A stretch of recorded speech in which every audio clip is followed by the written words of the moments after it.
nei I tēnei wā, tēnei te mihi ki a koutou, tēnā koutou, tēnā no tātou katoa. Harete, Hipango. Tiwi, ngā uri o Whakatōhea e hui ngā mai nei I tēnei wā, tēnā koutou. Mō te pānuitanga tuatahi o te pere Whakatōhea Claims Settlement Bill.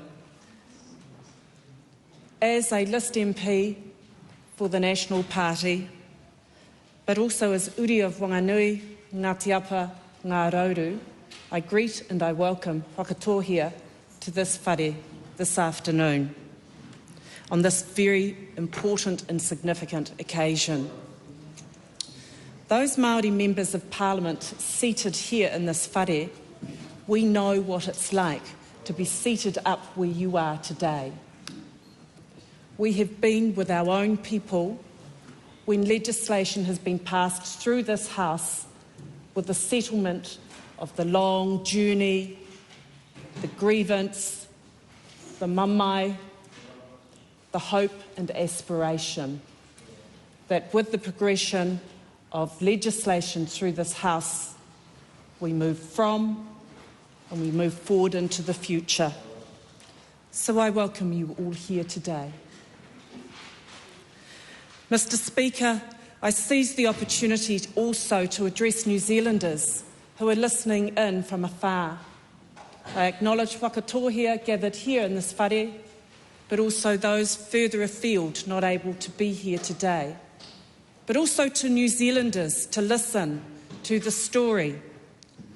Whakatōhea has journeyed generations of the mamai towards fulfilling the hope and aspirations within this claim settlement bill.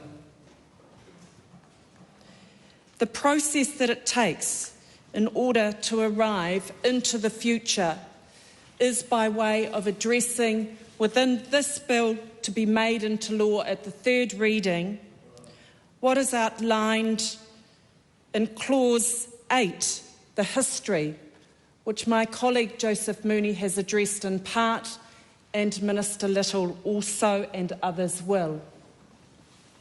In Clause 9, the Crown's acknowledgement to Whakatōhea for its abysmal breaches and conduct through generations, which is carried from generations past, present to the future, but to be addressed within, hopefully, this claim settlement. And then Clause 10, the apology, which, should I have the opportunity and privilege again to rise at the third reading, will speak to. Mr. Speaker, it's important that New Zealanders do know the history of Whakatōhea. And I invite New Zealanders to read the bill. It's detailed there at Clause 8. And just to canvass that briefly, on 27 May 1840, 7 Whakatōhea rangatira signed the Treaty of Waitangi. And 183 years later, on that same day, the deed of settlement was signed. Clause 8 details much of the mamai and the his and the her stories of these grievances. And a significant part of the mamai have been the killings, the murders of our tupuna. And they are named within this bill. And they are etched within the hearts and the memories that are carried through the generations.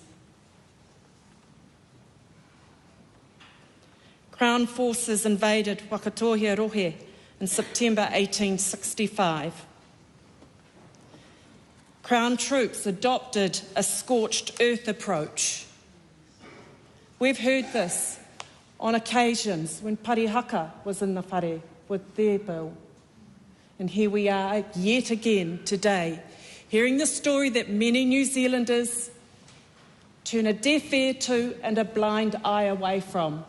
we need to be reminded of the facts of the history and the her story and the mamae that is carried to be able to address and move forward. I remember as a law student at Auckland University, and I had the privilege of being a student of Professor Ranginui Walker, and hearing the story and the mamae of Moko Moko. In 1866, a Whakatōhea rangatira was convicted and executed for Faulkner's murder. I remember as a law student going past Mount Eden on my bike to netball practice at the netball courts, knowing the story of Moko Moko and the wairua and the ke'ua at that place, and for the Crown finally to acknowledge the return of the tupuna to the whānau in 1989 with a free pardon in 1992. New Zealanders need to know the history, to realise and appreciate what it is that we come from and we carry, and what needs to be addressed and redressed within these settlement bills. The detail, Mr. Speaker, is there and is to be inscribed and captured in law, and it will be there not only in Hansard but in legislation. Clause 9 details the acknowledgement, and as I've said, the apology will be addressed in detail at Clause 10, which Minister Little did when he went to your lands for that formal apology. I acknowledge my parliamentary colleague, Rawiri Waititi, Member of Parliament for Waiariki. And I make that acknowledgement because part of the process is after this first reading, this bill will come to we who have the privilege of sitting on the Māori Affairs Select Committee to listen further to the evidence of the submitters, to listen to the evidence of uri, of Whakatōhea, and for us to work collaboratively and collectively as members across this House from all political parties, recognising the importance of ensuring that if this bill needs to be improved for the benefit of Whakatōhea and the uri, that is done. My colleague Joseph Mooney made mention that as part of the settlement, there is the innovation of aquaculture and fisheries, and that is something that we will listen to with interest in terms of the future opportunity and potentials to be seized and to maximise and to gain moving forward. Mr. Speaker, in closing, I turn to the bill to note that the purpose of this Act, when it is passed into law, and it will, to record the acknowledgements and apology given by the Crown to Whakatōhea in the deed of settlement, and to give effect to certain provisions of the deed of settlement that settles the historical claims of Whakatōhea. Those of we who sit on the Māori Affairs Select Committee are cognisant of the duty, the responsibility and the care that we will give to the examination of this legislation, but importantly that we will listen further to the stories and the evidence of those, many of you seated in the gallery, who may well do share with us in enhancing what we have to address in this legislation. Before I close, Mr. Speaker, I turn to some notes that have been made in terms of commentaries that have been recorded about the process where it can be divisive and where there are differences of views and opinions.